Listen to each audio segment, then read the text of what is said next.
Bueno, muchas gracias. Esta es la última charla en la cual participo como expositor en este curso, así que espero que les interese este tema.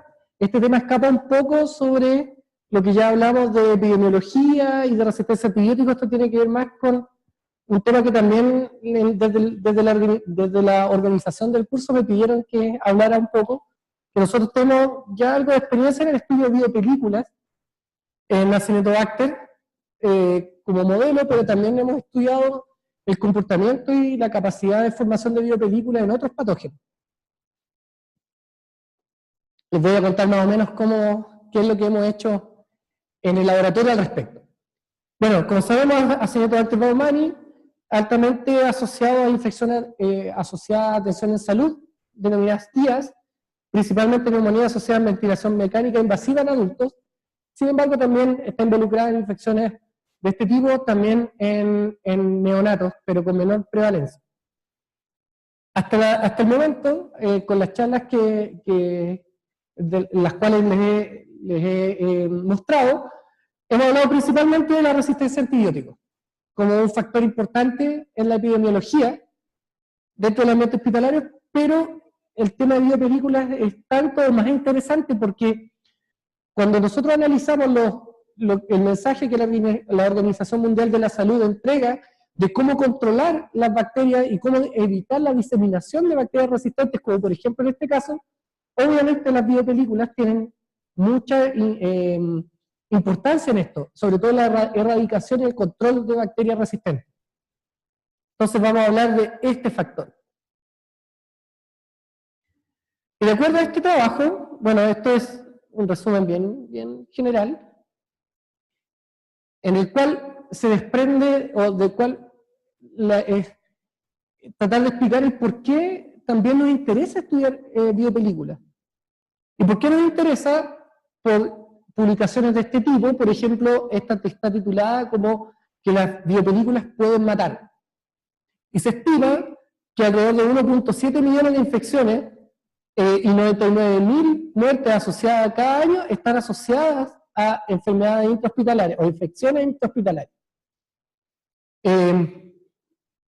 Esto es en Estados Unidos. Y el Centro Europeo de la Prevención y Control de Enfermedades Infecciosas asume que en un reporte de junio del 2007 que alrededor de 3 millones de personas en países de la Unión Europea pueden o contraen enfermedades infecciosas asociadas a la atención en salud. Y 50.000 mueren debido a esto. El tema es cómo una persona puede ir, por ejemplo, por una infección de otro tipo, ir a un centro hospitalario y desarrollar una infección dentro del centro hospitalario. La pregunta es cómo las bacterias son capaces de sobrevivir en el centro hospitalario. Y la respuesta viene dada principalmente por esto, dentro de otros factores, pero las biopelículas forman una estructura casi de resistencia y persistencia que permite que se traduce en este tipo, en esta magnitud de infecciones y de muertes asociadas a resistencia a antibióticos o infecciones asociadas a la atención en salud. Este es un ejemplo de un modelo en el cual se muestra cómo estaría conformada una biopelícula tal. Y una biopelícula, ¿cómo se define? Es súper simple, la definición más sencilla es que son comunidades de bacterias embebidas en una matriz compuesta de material extracelular. Y esta matriz extracelular incluye polisacáridos, proteínas y ADN. ¿Por qué es importante destacar que tiene ADN? Porque eso quiere decir que dentro de esta comunidad microbiana que está en esta matriz extracelular pueden ocurrir procesos de intercambio genético, transformación, conjugación, captura de genes, y esto está ocurriendo activamente, y hay que pensar que estos procesos uno en el laboratorio lo estudia de la forma más simple, que es por ejemplo estudiar la capacidad de formación de biopelículas de Acinetobacter baumannii. Estamos trabajando con una sola bacteria, pero normalmente en el hospital esto no ocurre. En la naturaleza son comunidades polimicrobianas y que incluyen más de una especie. Por ejemplo, en este modelo se incluye Pseudomonas aeruginosa y Klebsiella pneumoniae formando una biopelícula, una comunidad bacteriana.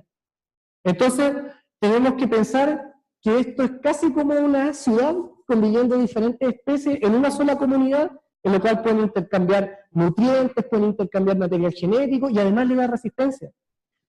Porque si asumimos, o se asume que toda esta comunidad está dentro de una matriz de exopolisacáridos, obviamente también puede otorgarle resistencia a la penetración de antibióticos, donde las capas más internas de la biopelícula no pueden ser afectadas por esto. Así a los desinfectantes también. Entonces, la remoción de biopelícula es un proceso que es súper importante. Hay que asegurarse de que se pueda lograr, porque estas estructuras son bastante persistentes, y no solamente en el ambiente clínico, por ejemplo, en tubería, en empresas productoras de gas, por ejemplo, sí tienen problemas de corrosión producto de biopelículas que se adosan a las paredes de las tuberías. Y la dinámica de las biopelículas, este gráfico está muy bonito, la biopelícula no es una estructura que se mantenga estática, estable. Es una estructura que lo que permite es, primero, la adhesión a una matriz abiótica o a una superficie abiótica, y luego, a partir de diferentes procesos que van ocurriendo, las bacterias lo que hacen, además, desde la misma biopelícula pueden dispersarse y empezar a formar la misma estructura, biopelícula, en otras zonas, desde el momento de dispersión. Después hay un gráfico que lo muestra un poquito más claro. Y todo esto ocurre porque las biopelículas, cuando ya maduran, presentan canales dentro de los cuales pasan nutrientes, se van desprendiendo células. Entonces, es un proceso que lo que genera es preservar y que las bacterias sean capaces de persistir en el ambiente, pero además diseminarse y dispersarse. Esto fue lo mismo que les mostré en la mañana. Bueno, antes de pasar a esa diapositiva, algo que es muy relevante en esto es que las bacterias son capaces prácticamente de unirse a cualquier tipo de superficie. Lo único que necesitan en el paso inicial de la formación de biopelículas es una unión del tipo electroestática con una superficie abiótica. Entonces, una vez que esto se forma, esta unión, porque consideremos que el LPS, por ejemplo, el LPS bacteriano, está cargado, tiene cargas. El lípido A se estabiliza mediante con la presencia de cationes divalentes. Muchas veces se asume que tiene una carga negativa también. Entonces, esta complementariedad de cargas es el primer paso para unirse, por lo tanto se puede unir prácticamente a cualquier cosa. Y esto en Chile ha sido un tema, porque en algún momento alguien se dio cuenta de que el cobre tiene actividad antibacteriana. No solamente matando bacterias, sino que también inhibiendo la formación de biopelículas, por el tema de las cargas. El problema es que se puso tan popular que ahora todos lo hacen de cobre. Hay ropa que tiene cobre, que tiene hebras de cobre, hay peinetas de cobre, hay calcetines que tienen cobre. Entonces, ¿qué es lo que pasa con el cobre? Si se asume que es un antibacteriano, el sobreuso de cobre, ¿qué va a generar? Selección igual de cepas resistentes. Y están usando todo el cobre. De hecho, en Calama hay un hospital que se llama el Hospital del Cobre, y que todo es de cobre. Hasta las camas son de cobre. Entonces, eso está orientado principalmente a esto, pero es un boomerang que si no lo usamos sabiamente, esto se nos va a devolver y ya el cobre después no va a servir para nada. Entonces, cuando se pone algo de moda, todo el mundo después quiere hacerlo. Y son financiados. Entonces, la persistencia mediada por biopelículas es lo que tenemos en este caso. Este es el resumen que yo les mostré, y esta persistencia de 3 a 11 meses, como en el caso de Acinetobacter, en el caso de Clostridium y otro tipo, no los virus, esto los dejamos de lado. Este es Enterobacteria resistente a carbapenémicos. Pueden pasar hasta 46 meses, por ejemplo, en Enterococcus. Y esta persistencia, cuando yo les mostré esta tabla en la mañana, como no era el tema de la charla en la mañana, pero ahora sí, está mediada principalmente por biopelículas, por la capacidad de formar biopelículas. Y recordar que estas biopelículas no están formadas, por ejemplo, solo por Acinetobacter baumannii, sino que está formada probablemente por Acinetobacter baumannii, Pseudomonas aeruginosa, y así se pueden ir sumando más bacterias, más especies bacterianas. Pero las biopelículas no son algo que son exclusivos del ambiente hospitalario. Las biopelículas existen en múltiples superficies y en múltiples ambientes. Acá se muestra, por ejemplo, de la A hasta la C, de la A hasta la C, A, B, C, en termas. Aquí estas son fotografías y que se ve la estructura de biopelículas. Esta es la forma desde aguas termales, ríos, celdas de microscopía, incluso que estas salen más bonitas porque son en microscopio, en portaobjetos. Entonces, esto es súper simple observarlo, pero esto ocurre en la naturaleza. Las bacterias se comportan de esta forma. Es una estructura que no solamente involucra bacterias, sino que también hay otros tipos de organismos que pueden estar asociados, por ejemplo, levaduras. Se ha comprobado que hay bacterias que son capaces de formar biopelículas en las hifas, por ejemplo, de algunos hongos. Entonces estamos hablando de una biopelícula sobre una superficie biótica, en este caso. Entonces hay que asumir que este comportamiento a forma de biopelícula es algo que sí ocurre en la naturaleza. Y las biopelículas se forman por un proceso, o involucran un proceso que muchas veces también se deja de lado, y que es una de las alternativas en la actualidad que se está promoviendo para poder combatir bacterias resistentes. Las bacterias pueden conversar unas con otras.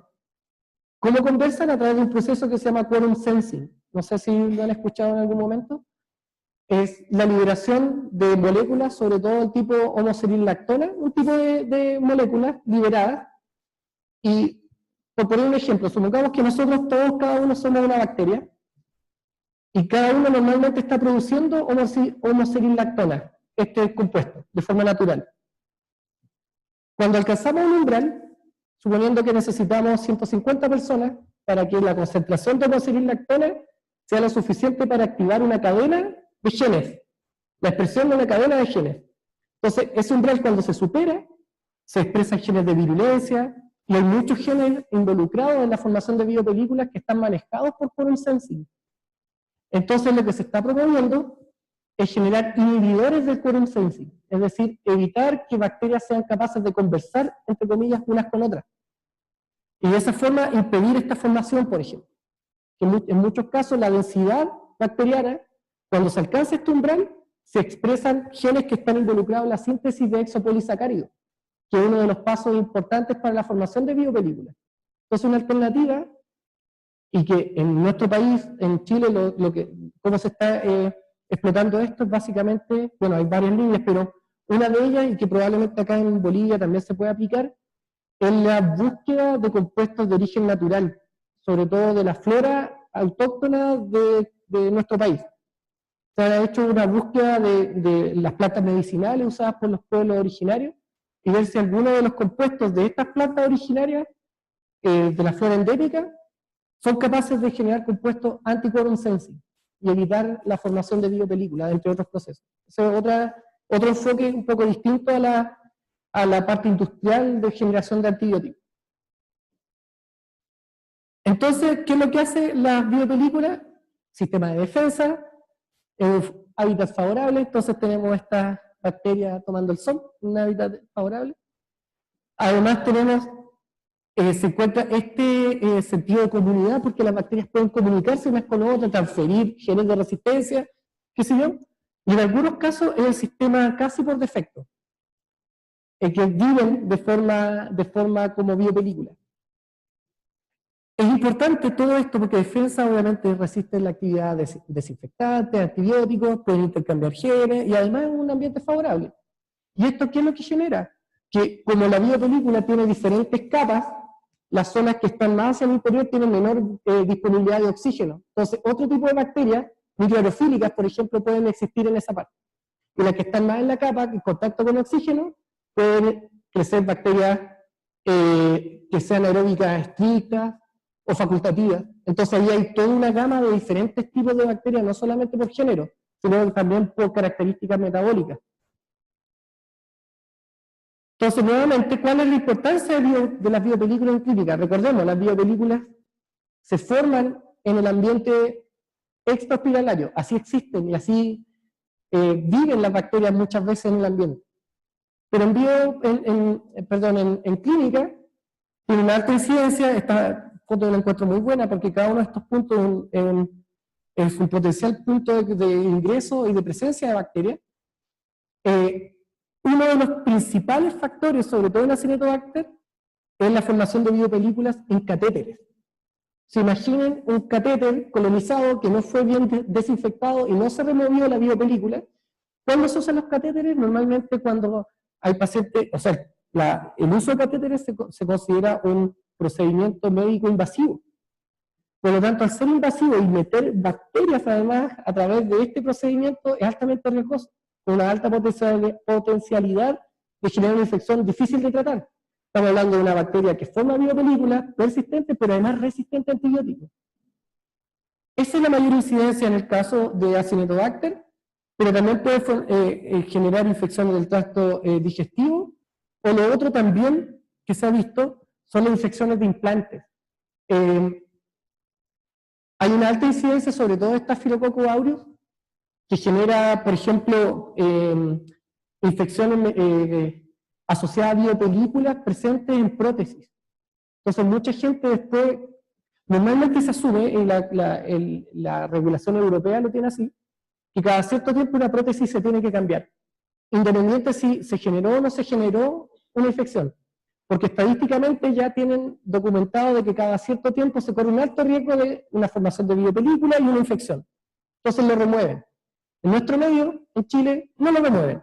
Entonces, ¿qué es lo que está pasando? Es que hay algunos casos de prótesis que están colonizadas y donde se forman biopelículas, que luego esta se incorpora y genera la infección. Entonces hay toda la idea de empezar a trabajar en esto, en la capacidad de formación de biopelículas en este tipo de superficie, para ver cómo es el comportamiento y evitar este tipo, porque en el fondo son infecciones que también tienen un alto costo, no solamente de salud, sino también monetario. O sea, imaginar que hay que estar cambiando una prótesis cada cierto tiempo, también es claro. Estos son una serie de infecciones, una lista de infecciones en donde está involucrada la formación de biopelículas directamente, desde caries dental, periodontitis, otitis media. Nosotros en nuestro laboratorio, hace poco una profesional odontóloga hizo su tesis de doctorado en nuestro laboratorio. Y ella cuenta, obviamente, que en enfermedades periodontales y sobre todo en infecciones odontológicas, las biopelículas son primordiales. Es decir, aquí es donde biopelículas cobra una alta incidencia, sobre todo en caries dentales, por ejemplo, y hay diferentes tipos de bacterias, desde estreptococcus, incluso hasta gram negativos, como pseudomonas, por ejemplo, neumonía asociadas por fibrosis quística. La fibrosis quística es un problema altamente asociado a infecciones causadas por pseudomonas, donde biopelículas que ahora se forman en el tejido son las causantes de la infección. Luego tenemos infecciones nosocomiales, que ya nosocomiales no se usa mucho el término, y hay diferentes, o sea, desde infecciones de biopelículas formadas en lentes de contacto. Por eso el uso de lentes de contacto igual hay que ser bien responsable por esto mismo. O sea, una biopelícula, una infección directo en el ojo, no es muy agradable. Catéteres centrales venosos, esto también. Entonces, en este caso, incluso es posible ver a bacterias de la microbiota normal actuando como patógenos a través de la formación de biopelículas, como el caso de Staphylococcus pyogenes. Hay otro tipo, por ejemplo, prostatitis bacteriana también, hay otras especies, tomelitis. Entonces, en múltiples cuadros clínicos, las biopelículas bacterianas están involucradas. Y aquí tenemos la mayor incidencia de Bacillus gram negativos no fermentadores, como el caso de Acinetobacter y Pseudomonas. Neumonía, pero sobre todo asociada a ventilación mecánica. Biopelículas en equipos de intubación, usados en ventilación mecánica. Entonces, es un proceso invasivo. ¿Qué paciente está con ventilación mecánica? Un paciente inmunocomprometido que esté comprometida su salud seriamente. Por lo tanto, es catalogado como un paciente susceptible a infecciones. Entonces, a un paciente susceptible, además se le está introduciendo bacterias a la forma de biopelícula. Esto, por ejemplo, es lo que se ve en una infección causada por pseudomonas, en que se hizo un estudio de las pseudomonas presentes, esto es una tesis, y se analizó la estructura microbiana. Esto se hace en modelos no fue hecho en la piel, sino que se aíslan de ahí y luego se hacen sobre todo en portaobjeto o en una matriz abiótica, para luego observar la capacidad de formación de biopelícula. Entonces, muchas veces se llega a la conclusión de que lo que está formando o lo que está generando esta infección es una biopelícula. Son bacterias en forma de biopelícula. La bacteria sola no es capaz de generar una infección, a menos que sean productoras de toxinas, que ahí sí la dosis infectante, como el caso de Shigella, Salmonella, es bajísima. Pero en el caso de pseudomonas, por ejemplo, esto pasa en pacientes con fibrosis quística. En nuestro país, en Chile, tenemos muchos casos los casos de diabetes han ido aumentando dramáticamente. Y todos los tipos de infecciones asociadas al diabetes. El diabetes está asociada principalmente a un cuadro de inmunodepresión o inmunosupresión, en que normalmente infecciones, sobre todo el pie diabético, es una infección clásica causada en pacientes que no se cuidan. Y normalmente el pie diabético, esta infección, está causada por bacterias gram positiva, específicamente Staphylococcus aureus. Es bien común el pie diabético formado por Staphylococcus aureus. Y eso es porque persiste en el medio, puede generar esta infección y el paciente no se da cuenta porque su sistema inmune no funciona de la forma en la cual debería funcionar, y tenemos casos de infecciones en que derivan muchas veces en amputaciones. Entonces va generando cada vez más una disminución en la calidad de vida. Y esto es lo que yo les mencionaba. Aquí, por ejemplo, filamentos de Candida que están acá, y arriba, Acinetobacter humani. Entonces, no solamente son capaces de formar biopelículas en superficies abióticas, sino incluso en filamentos, por ejemplo, de Candida. Esto es en una célula alveolar, fíjense en este caso, en la microscopía electrónica. Entonces, aquí hay una célula alveolar y Acinetobacter unido.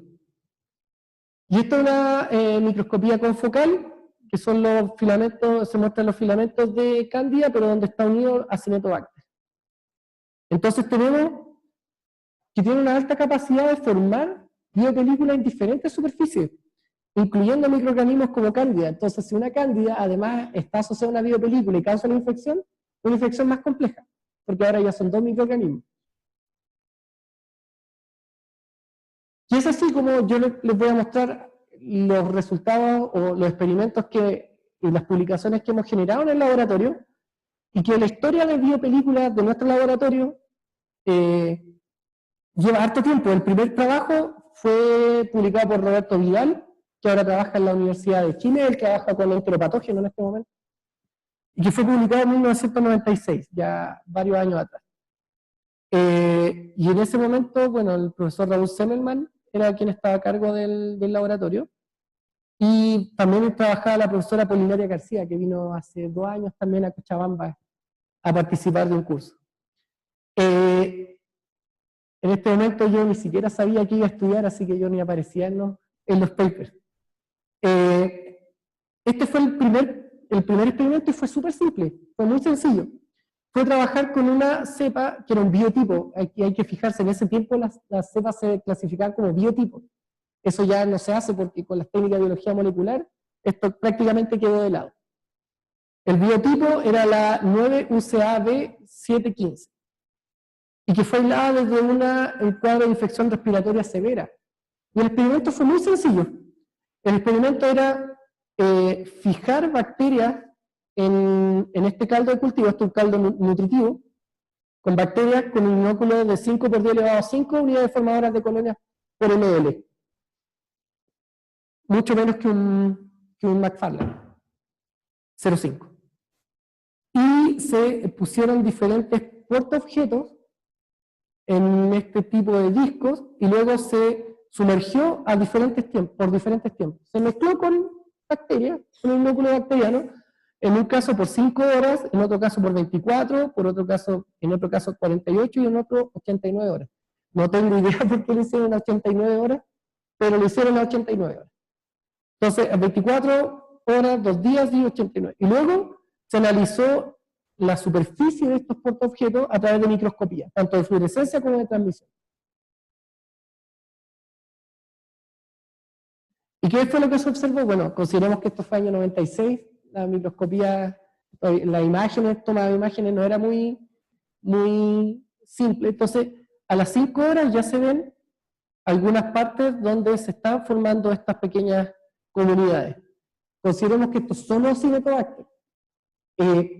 Tratar de replicar lo que ocurre en la clínica, o en el ambiente clínico, en el ambiente general, tratar de replicar una biopelícula polimicrobiana es extremadamente difícil. Normalmente lo que se hace es trabajar con la bacteria de interés. Entonces, esto a las 5 horas, solamente 5 horas. Esto es a las 24 horas. Ya hay una estructura reconocida donde hay bacterias, acá, 48 horas, 2 días.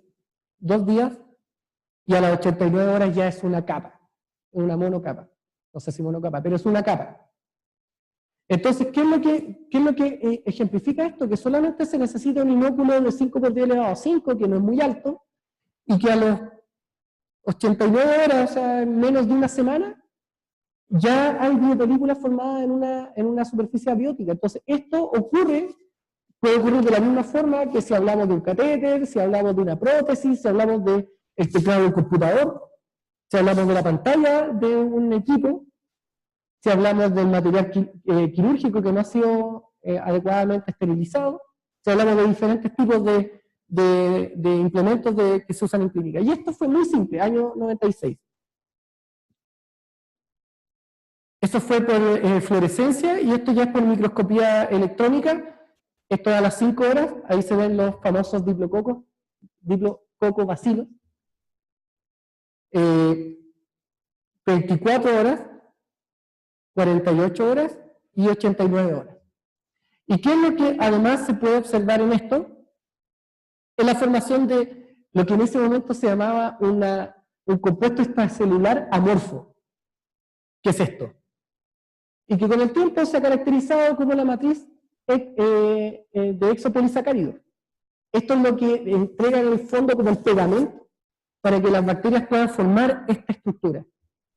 Y ahí es donde yo les mencionaba que una de las estrategias al día de hoy que se está proponiendo es evitar el quorum sensing, es decir, interrumpir esta comunicación de bacterias para evitar la formación de este exopolisacárido.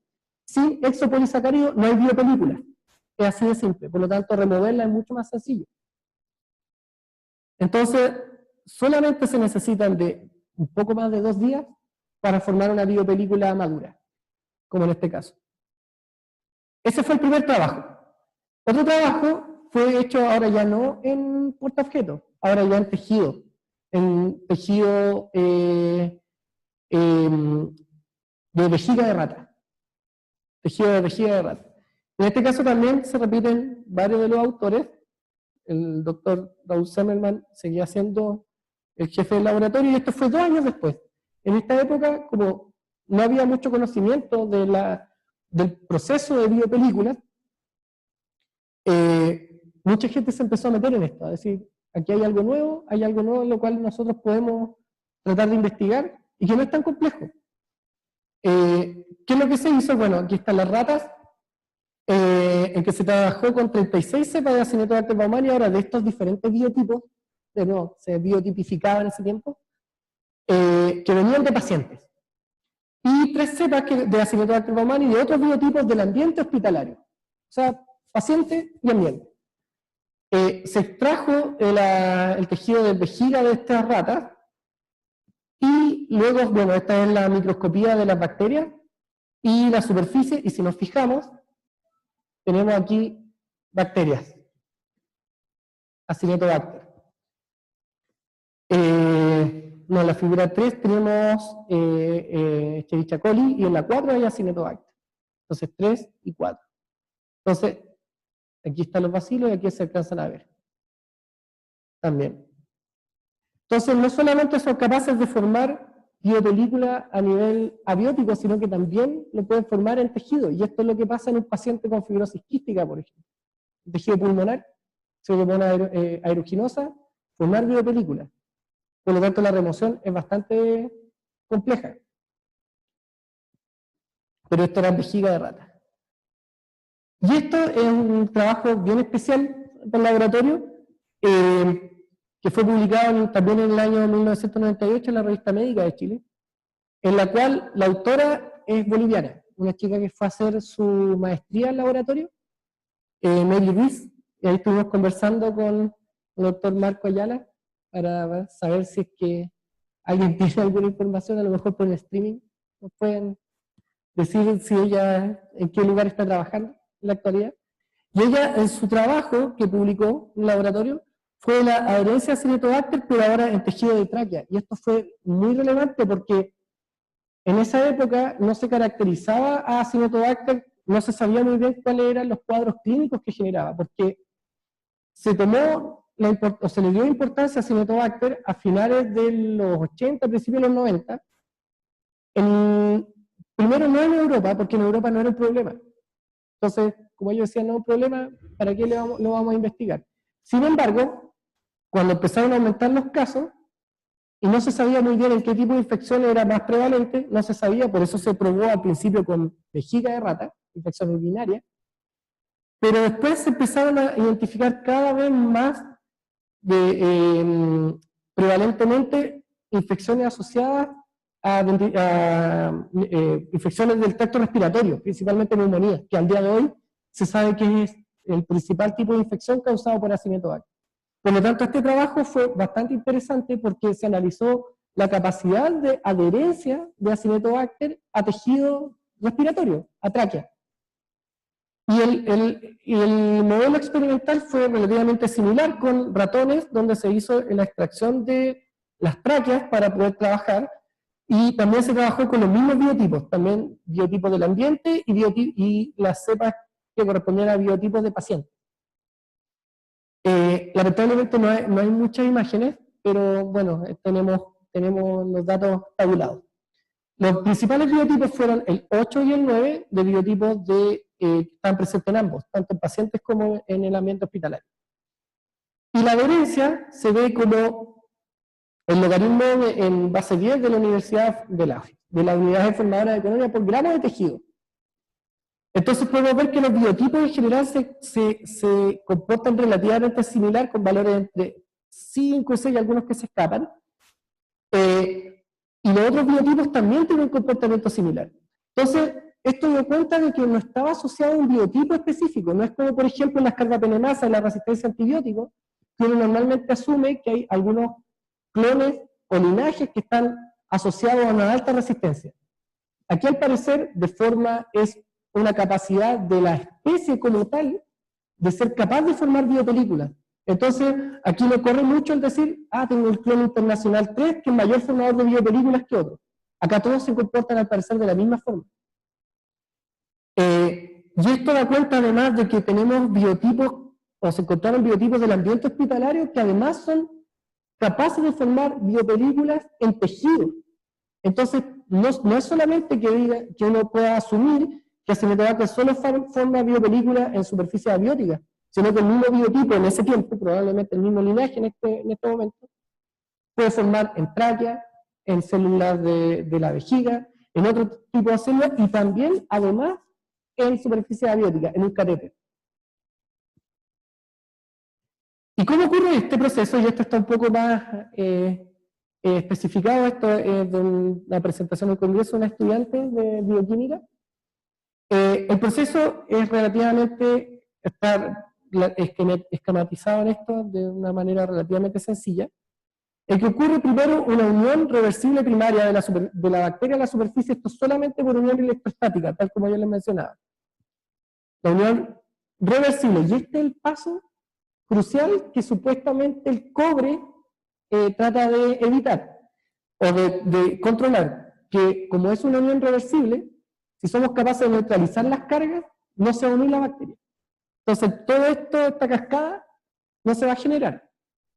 La unión reversible, entonces, Y luego hay una unión irreversible cuando se empiezan a generar los polisacáridos extracelulares, los exopolisacáridos.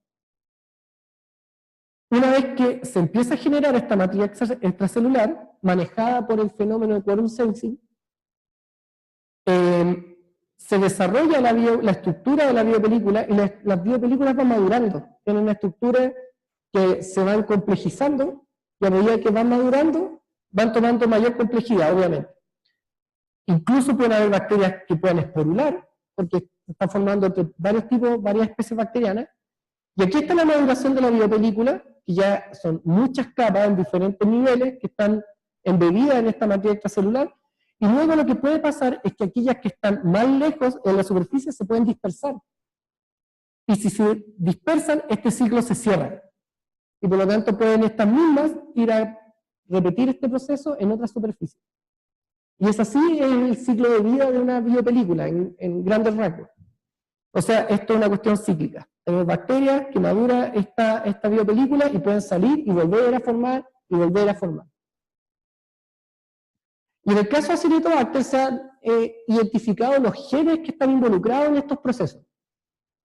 Esto no existía en los años 90, recién se está investigando sobre el fenómeno de formación de biopelículas, pero ahora sí se sabe qué genes son, y los principales son genes asociados a adhesinas, como el caso del gen CSVE, que codifica para un pili, al igual que el NOS y PGA, adhesinas.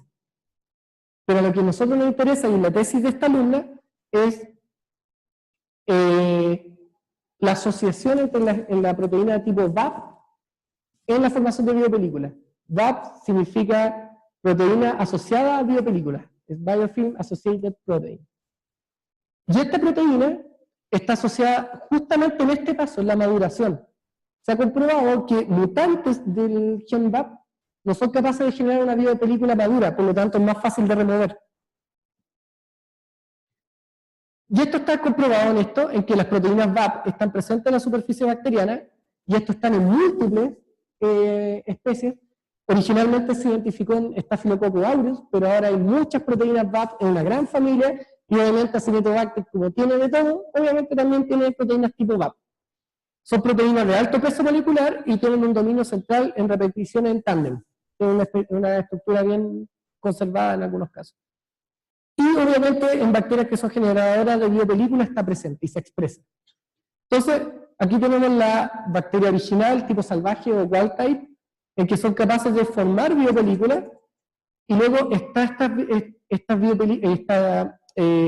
bacteria en donde se mutó el gen y se ve que están más dispersas, no tienen una estructura, y aquí es más laxo. Esto en titanio, en poliestireno, lo mismo. Estos formaban poliestireno, biopelículas, pero después, si se dan cuenta, no tienen una estructura madura de biopelícula. Hay pequeños espacios donde están agrupadas, pero no son capaces de formar esto, que es la estructura ya madura de la biopelícula. Entonces esto da cuenta de la importancia que tiene el gen VAP y las proteínas VAP en la formación de biopelículas. ¿Y cuál fue el objetivo, o cuál es el objetivo de la tesis de esta estudiante de pregrado? Es algo que hasta el día de hoy no hemos visto mucho en literatura. Por regulación del Ministerio de Salud en Chile, las temperaturas, dependiendo de qué sección de los hospitales, son diferentes y están dentro de un rango con un promedio.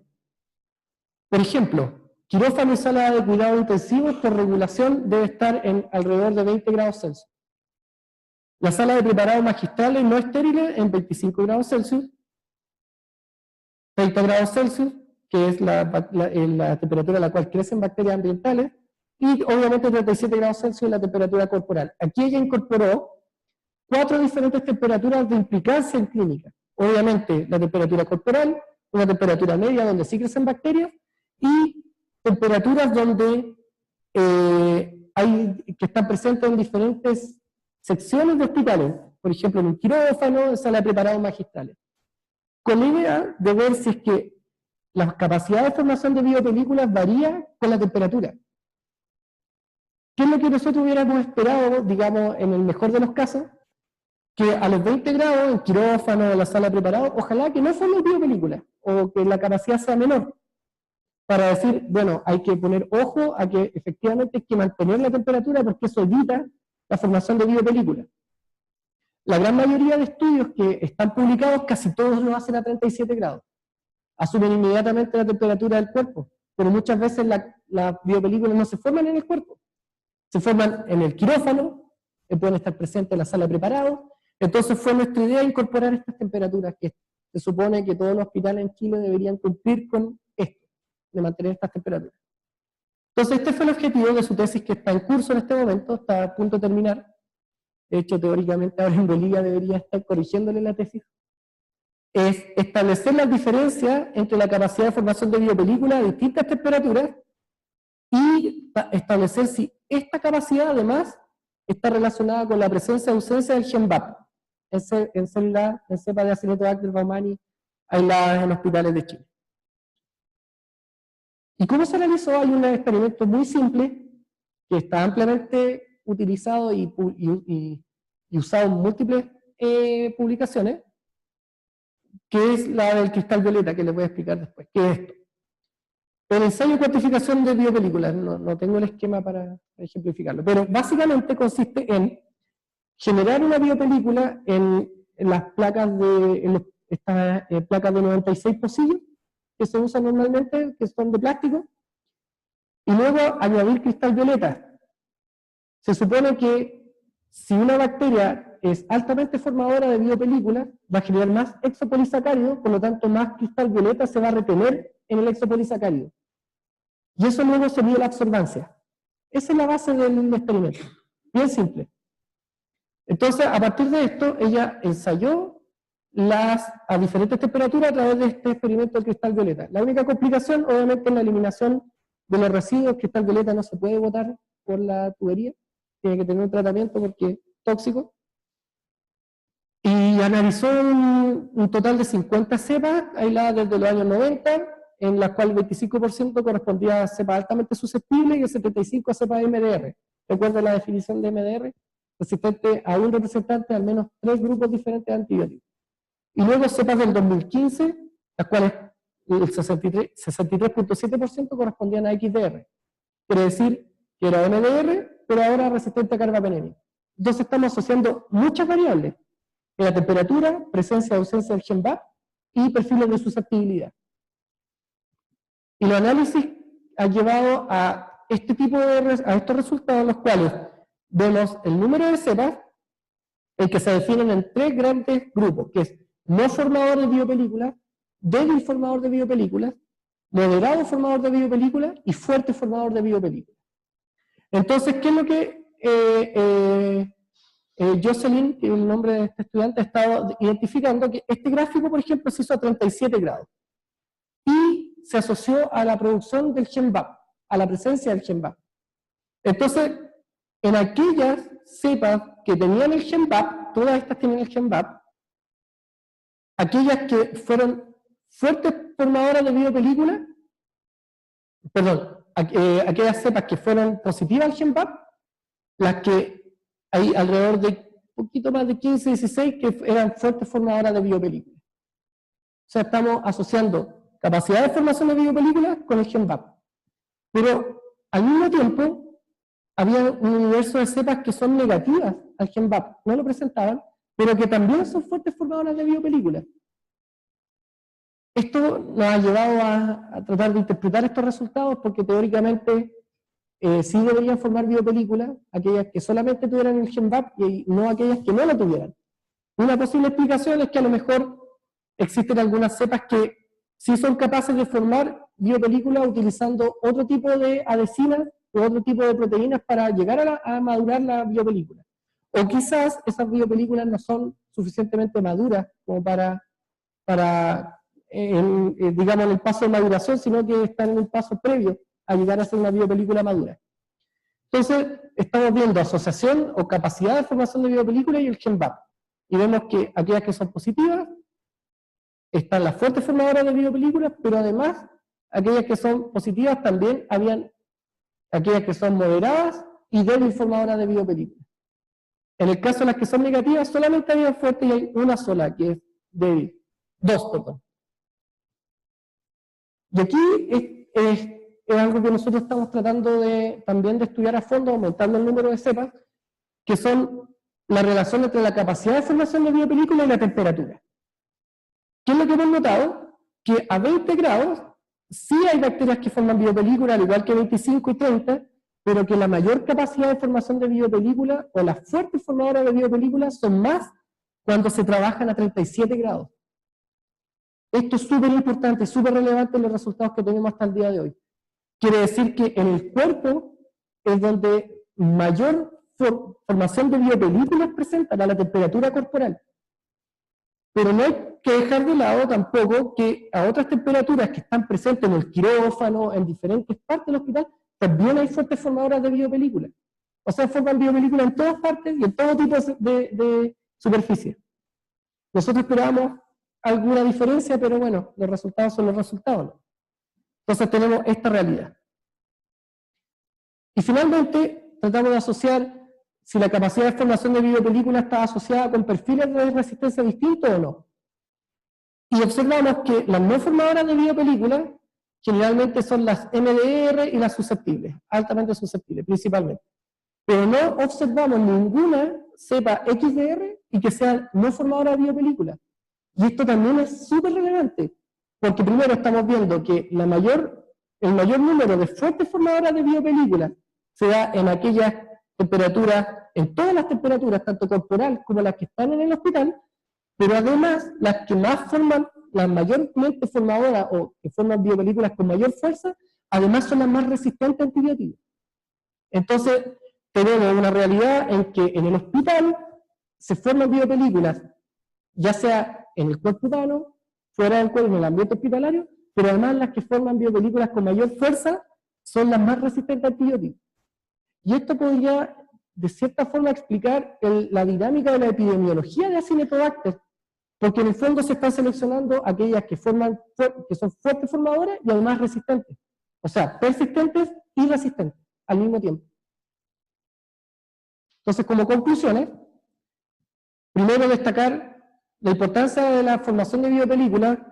Las charlas anteriores siempre fueron orientadas a la resistencia a antibióticos, pero está este factor de persistencia, que no muchas personas o no muchos grupos están enfocados a estudiar, y que como apreciación personal, yo considero que la formación de biopelículas y las medidas para poder evitar esto tendría un impacto mucho mayor que el ya tratar una infección causada por estas bacterias.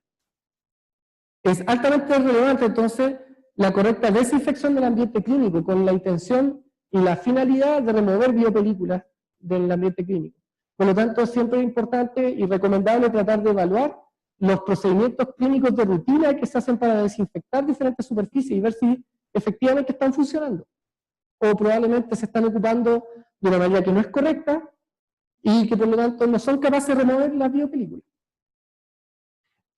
No hay, como los resultados hasta el día de hoy, una clara asociación entre la presencia del gen VAP y la formación de biopelículas, pero sí ya tenemos una sospecha de la asociación que hay entre la capacidad de formación de biopelículas y los perfiles de resistencia.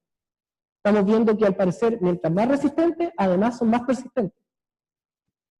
De ahí la importancia también del control del ambiente hospitalario y también conocer y recalcar esto, la importancia de la realidad intrahospitalaria, porque muchas veces se toman manuales, se toman medidas que vienen de otros países, que vienen de otros hospitales, y que uno dice, bueno, si les resultó y si lo está diciendo la Asociación de Estados Unidos, porque es lo que funciona.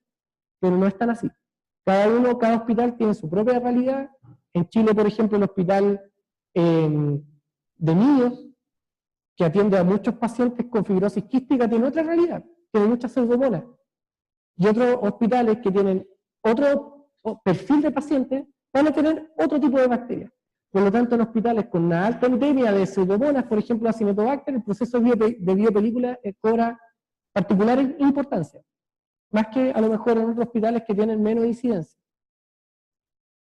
Entonces eso era lo que quería contarles, y aquí está un poco el esquema si les interesa, del ensayo para analizar la capacidad de formación de biopelículas. Aquí está la referencia, esa después la pueden sacar. Está por ahí, está ahí. Se usa básicamente este ensayo, y bueno, aquí se hicieron las diferentes temperaturas, y se mide la densidad óptica de las placas que retienen o que no retienen el cristal violeta. Y finalmente se usa una fórmula en que es la capacidad de formación de biopelículas, y que es igual a la densidad óptica de los ensayos, que se usan varias microplacas, menos la densidad óptica de los controles negativos, es decir, sin bacterias, dividido por la densidad óptica de la fase planctónica. A la gente que trabaja en biopelículas le gusta usar ese término de fase planctónica, que fase planctónica es la bacteria que no está en biopelícula, es la que está solita, digamos. Entonces aquí se mide el sobrenadante, lo que no se unió al exopolisacárido. Y hay un criterio para evaluar, de acuerdo al valor que otorga la capacidad de formación de biopelículas, si es no formador, débil formador, moderado y fuerte. Y esos criterios están fijos en esta publicación, están establecidos. Así que eso era lo que quería mostrarles, y espero que les haya interesado el tema de biopelículas. Muchas gracias.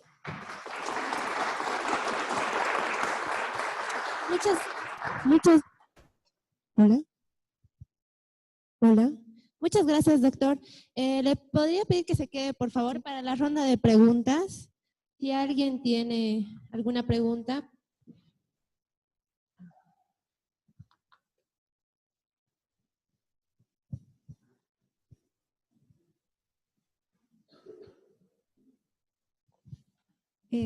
Buenas tardes.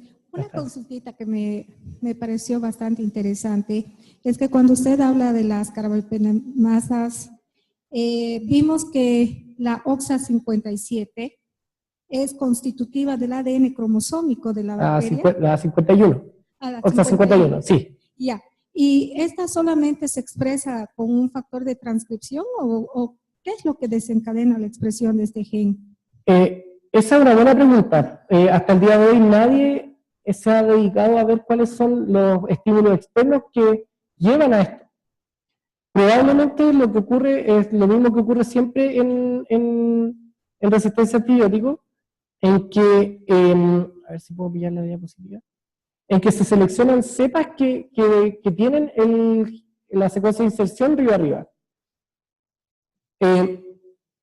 Suponiendo que esta es la realidad que hay, digamos, en la mayoría de las cepas, lo que hacen los carbapenémicos no es más que seleccionar aquellas que tienen esta asociación. Y esta asociación lo que hace es que la secuencia de inserción entrega un promotor más fuerte que un promotor natural. Un promotor es la zona donde se une la ARN polimerasa para generar la transcripción, la generación del ARN mensajero y luego la traducción en proteína. Lo que hace la secuencia de inserción, al ser móvil, al ser un elemento genético móvil, otorga un promotor más fuerte, lo cual quiere decir que la polimerasa se une con mayor afinidad y por mayor tiempo en el promotor. Entonces se genera una mayor cantidad de OXA51. No se sabe muy bien si ese movimiento se genera por la presencia de antibiótico en el medio, que lo que hace es que la bacteria responda mediando o se active la cadena que favorecen su movilización, o si esto es parte de la población original y solamente se seleccionaron aquellas que poseen esta asociación. Eso es algo que no está muy clarificado. En algunos modelos sí, por ejemplo en integrones sí se sabe que hay movilización de genes producto de la presencia de antibióticos. Las bacterias normalmente responden a situaciones de estrés mediante el sistema denominado SOS, que es un sistema, una cascada de factores de transcripción que van activando y apagando genes. Entonces probablemente el sistema de SOS también lo que pueda generar sea la expresión de la transposasa que le genera la movilización de secuencias de inserción. Puede ser una explicación, pero no se conoce muy bien el proceso en sí. Gracias.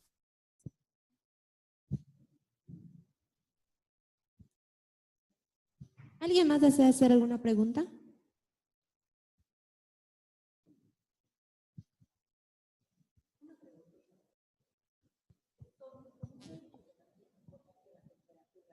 qué temperatura debemos trabajar? trabajar en laboratorios normalmente, que tenemos aire acondicionado, ¿no es cierto?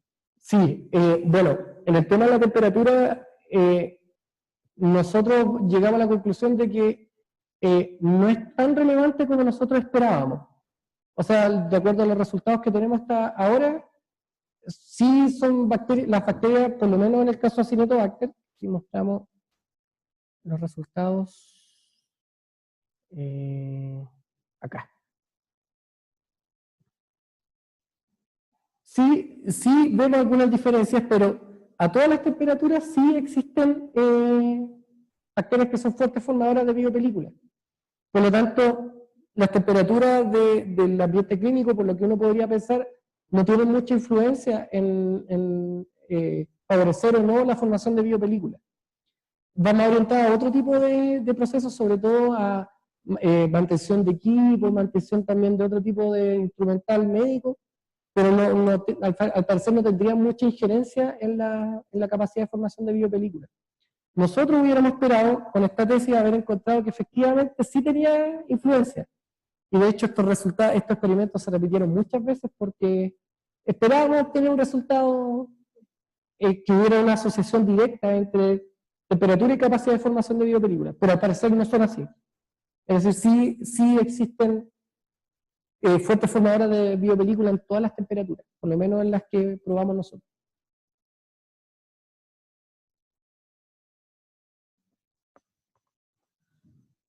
¿Alguien más?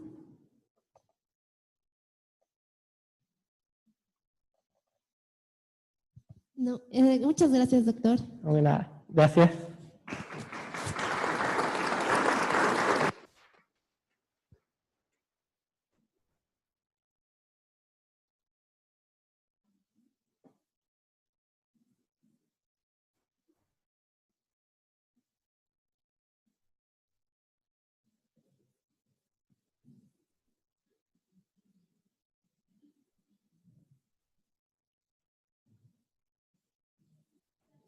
Hola. Hola. Hola.